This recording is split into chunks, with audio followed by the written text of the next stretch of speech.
jókòó sí gbogbo oré wọ́ tuurutu wá bá mi ọ̀dẹ̀dẹ̀ ni mo jókòó kà gbogbo oré wọ́ tuurutu wá bá mi mo jókòó àìnàró mo rírí ọ̀rọ̀ tó pọ̀ rẹpẹtẹ láṣẹ Ìdùmarè gbogbo wa pátá ní rí òfin ilé wa ṣòde tọ́rọ̀ rẹpẹtẹ ó fọ̀dẹ̀dẹ̀ wa ṣe yẹ̀wù mo kí yín ẹ kú dédé àsìkò yìí ẹ káàbọ̀ sórí àkọ́tún ìròyìn níkànnì Awíkonko tẹlifíṣàn pẹ̀lú Ọmọdásọ́lá Ẹfúnníyì lónìí ọjọ́bọ̀ ọjọ́ 11 oṣù kejìlá ọdún 2025 ṣáájú ẹ gbọ́ kókó tó wà nínú ìròyìn náà.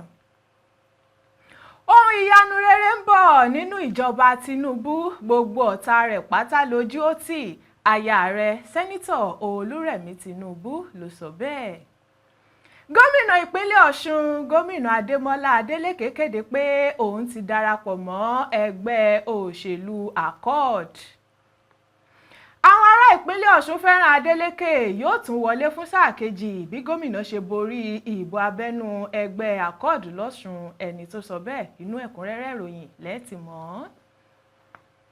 Ọkọ̀ ńlá kọlù mọ́tò mẹ́ta lọ́nà márosẹ̀ Ìbàdàn sí Èkó bàbá ìyá àti ọmọ wọn sọ ẹ̀mí wọn nù èèyàn méjì míì tún farapa kélédùà ó máa fìṣọ́ rẹ̀ ṣọ́ wa ká má rìn lọ́jọ́ tẹ́bi ń pọ̀nà.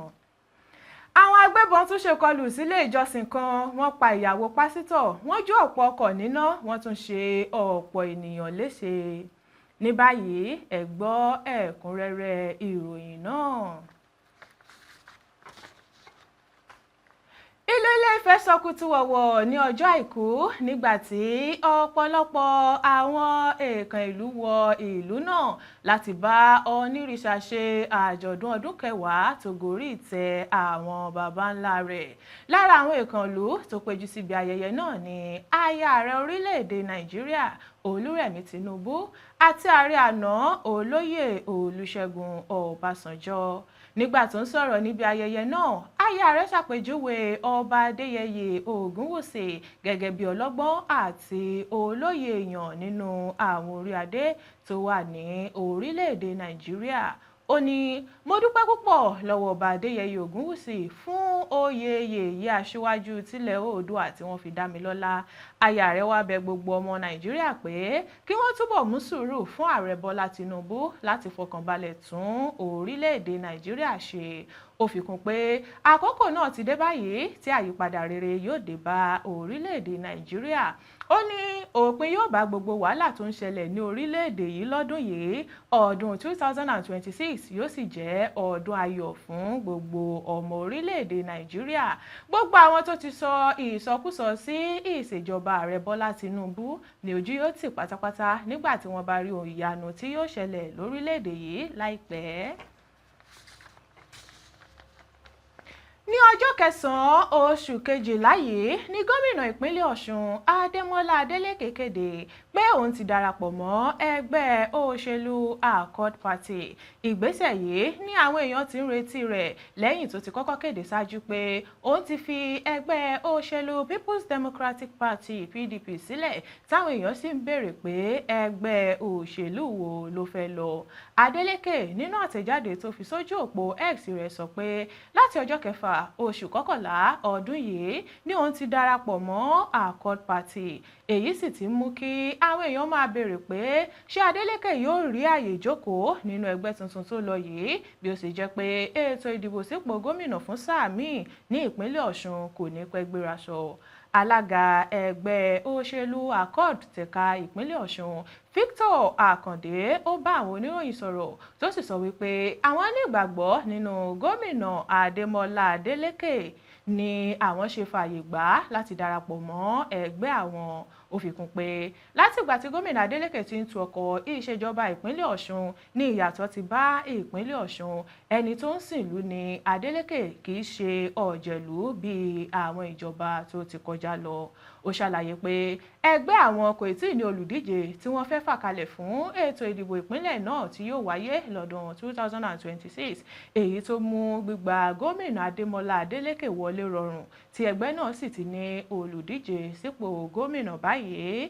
Alága ẹgbẹ́ náà fi kún pé gbogbo ìlérí tí gómìnà Adeleke ṣe fún ẹgbẹ́ òṣèlú Accord àti èyí tó ṣe fún aráàlú ni àwọn nígbàgbọ́ pé yóò múṣẹ. Ó sọ pé òun gbàgbọ́ pé ẹgbẹ́ àwọn àti gómìnà Adeleke ni yóò jáwé olúborí nínú ìdìbò tó ń bọ̀ náà nítorí ẹgbẹ́ Accord jẹ́ ẹgbẹ́ tó dára àti wípé àwọn ti ṣe iṣẹ́ sílẹ̀ fún gómìnà Adeleke.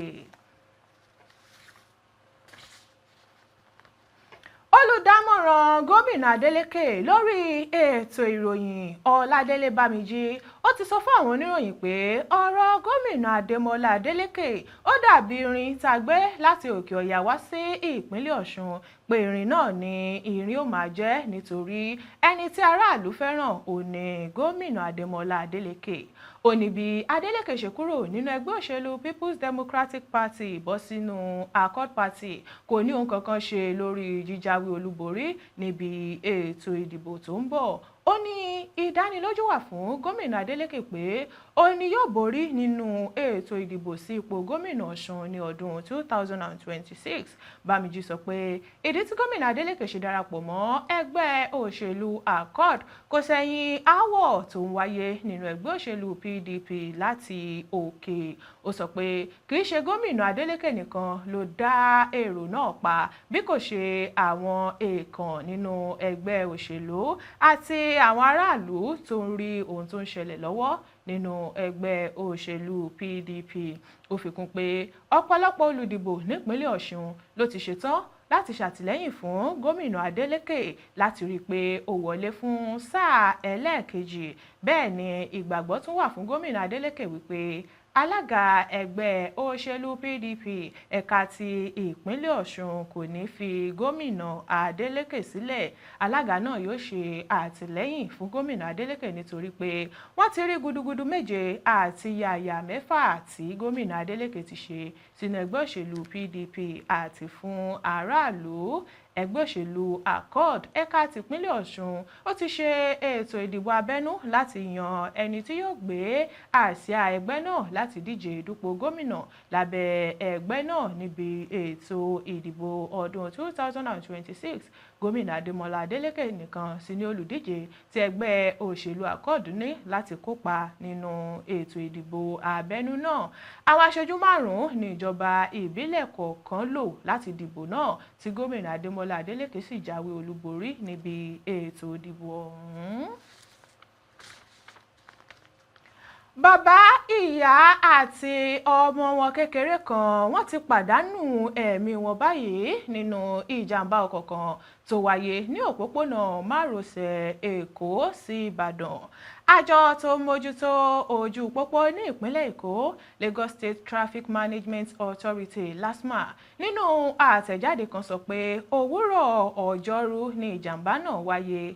Agbẹnusọ LASTMA Adébáyọ̀ Taofik nínú àtẹ̀jáde náà sọ pé agbègbè Secretariat tí èèyàn bá ti fẹ́ wọ afárá Ọ̀tẹ́dọ́lá ní ìjàmbá ọkọ̀ náà ti wáyé. Ó ṣàlàyé pé àwọn èèyàn 2 ló tún farapa níbi ìjàmbá ọ̀hún. Ó sọ pé ìjàmbá ọkọ̀ náà ló ṣokùnfà ikú ìyá, bàbá àti ọmọ wọn kékeré tó jẹ́ odidi ìdílé kan táwọn 2 míì sì tún farapa gidi.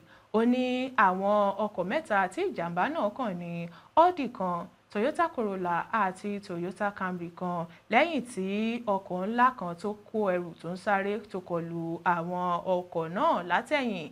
Èyí ló jẹ́ kí àwọn ọkọ̀ náà pàdánù ìjánu wọn tí wọ́n fi lọ kọlu ọkọ̀ 2 míì èyí tó ṣokùnfà ìjàmbá tó lágbára gidi ọ̀hún.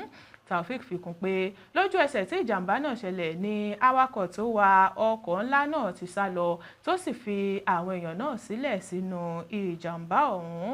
Àjọ LASTMA ní àwọn òṣìṣẹ́ tó ń ṣiṣẹ́ pẹ̀lú àjọ Lagos State Ambulance Service ló sáré gbé àwọn 2 tó farapa lọ sílé ìwòsàn Lagos State Emergency and Trauma Center Tollgate fún ìtọ́jú.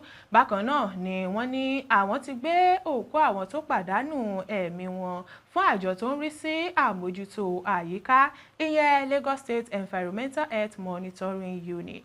Àwọn ẹ̀ṣọ́ ààbò tó wà ní iléeṣẹ́ ọlọ́pàá ní Ìṣẹ́rí Olówórà tó fi mọ́ àwọn ẹ̀ṣọ́ ojú pópó ti ìjọba àpapọ̀.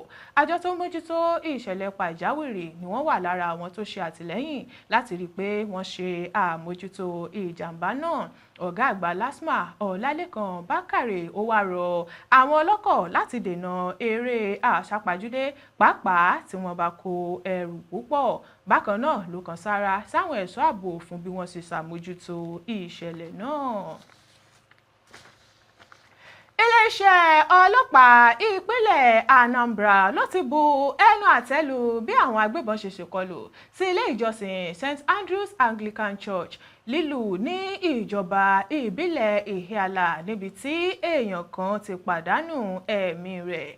Ní òwúrọ̀ ọjọ́ Àìkú ọjọ́ 7 oṣù yìí ní àsìkò tí ìjọsìn lọ lọ́wọ́ ní ìkọlù ọ̀hún wáyé gẹ́gẹ́ bí àtẹ̀jáde kan tí agbẹnusọ iléeṣẹ́ ọlọ́pàá ìpínlẹ̀ Anambra Tochukwu Ikenga tó fi léde. Ikenga nínú àtẹ̀jáde náà sọ pé àwọn agbébọn náà tún ṣe ọ̀pọ̀ èèyàn léṣe yàtọ̀ sí èèyàn kan tí wọ́n pa. Wọ́n jó ọ̀pọ̀lọpọ̀ ọkọ̀ àti apá kan ilé ìjọsìn náà níná. Ikenga wòye pé ìkọlù ọ̀hún jẹ́ ìwà ọ̀daràn ńlá sí ìlú náà. Ó ní ó jẹ́ títẹ ẹ̀tọ́ àwọn èèyàn náà mọ́lẹ̀ láti ṣe ẹ̀sìn tó wù wọ́n. Bákan náà ló bá àwọn ẹbí èèyàn tó pàdánù ẹ̀mí wọn kẹ́dùn tó fi mọ́ gbogbo àwọn ará ìlú lílù lápapọ̀. Bó ṣe ní iléeṣẹ́ ọlọ́pàá ti bẹ̀rẹ̀ ìwádìí láti ṣàwárí àwọn tó ṣèkọlù ọ̀hún kí wọ́n sì lè fi imú wọn kàtà òfin. Iléeṣẹ́ ọlọ́pàá ní àwọn ti bẹ̀rẹ̀ ìwádìí tí ẹnikẹ́ni kò sì lè sọ pé àwọn kan báyìí ló wà nídìí ìkọlù náà. Ẹni tí ọ̀rọ̀ sojú rẹ̀ kan sọ fún àwọn akọ̀ròyìn abẹ́lé pé ó jọ pé pásítọ̀ ìjọ náà ni àwọn agbébọn náà tọpasẹ̀ rẹ̀ wá ṣùgbọ́n tó sá mọ́ wọn lọ́wọ́. Ó ní òun rò pé ìdí nìyí tí wọ́n fi yìnbọn pa ìyàwó pásítọ̀ náà kọ́lọ́hún ṣàánú. Tó àní rí jù báyìí lọ fún tòní lórí ìròyìn Awíkonko tẹlifíṣàn Ọmọdásọ́lá Ìfúnníyì lóníròyìn. Ẹ ṣeun tẹ́ ń wò wá tẹ́ ń tẹ́tí sí wa, ojú tẹ́ fi ń wò wá ò ní fọ́, etí tẹ́ fi ń gbọ́ wa ò ní di láṣẹ Ìdùmarè. Ó dìgbà kan náà, ire o.